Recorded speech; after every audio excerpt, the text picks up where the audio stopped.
Tammy, if you don't mind speaking right into the mic. I wrote everything out, and I'm just going to read right through it, so I'm go quickly. First, I would like to address Miss Coan. Ms. Coan, in reference to your statement at the last subcommittee meeting when you called the parent who brought this matter to the attention of the ACLU a coward because he or she did not go to the school committee first with their concern, instead contacted the ACLU, was, in my opinion, not reasonable nor professional. Calling this person a coward has never crossed my mind. In my opinion, this parent was rather brave. Has it occurred to you that maybe this parent was concerned for their safety? I've been following this issue in the newspapers and online and have read and even heard here at meetings that this person has been called names, and I've read blogs online that seem to insinuate physical harm to this person. And finally, what would have been different if this person had gone directly to the school committee? Would you have simply done the right thing according to the law and removed or amended the school prayer? I do, however, give you the benefit of the doubt. As adults, we understand how sometimes folks get caught up in the heat of the moment and spontaneously say things that may not come across as we hoped. So I'm going with this belief and that you calling this parent a coward is not really what you meant to say. Now, to be direct and respond to the issue at hand, I would like to say that it's been hard for me to believe that from one prayer painted on a wall at Cranston High School West, and apparently a similar prayer message at Bain Middle School, all of this has taken place. This media coverage, tempers flaring, name-calling, police escorts, it's out of control.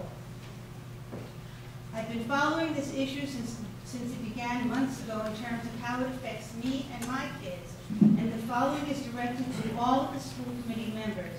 I've said to myself, who am I in all of this? I am a parent of 2 school-aged children. I live in Cranston. I pay taxes to the city of Cranston and was part of the process that elected you to this school committee. What defines me in all of this? My morals, my values, my personal ethics, my compassion, and the ability to follow the rules or laws even if I don't agree with them. What doesn't define me in all of this is whether or not I believe in God. What doesn't define me in all of this is what religion I may or may not practice. With that said, I'd like to address a couple of additional items. First, I would like the members of the school committee here tonight to look at the facts of this issue, and at the same time, I respectfully ask that you leave your personal beliefs and religious ideologies at the door while considering the issue at hand. As Mr. Nero has stated at a previous meeting, and I quote, as superintendent of schools, many of the recommendations that I must make to the school committee are based on what must be in the best interest of the entire district. That always means separating my principal bias. End quote. I believe Mr. Nero's statement holds true for all that sit on the school committee. This matter is about Cranston. The residents of Cranston voted you into office. 30 seconds. Not the residents of Providence or elsewhere.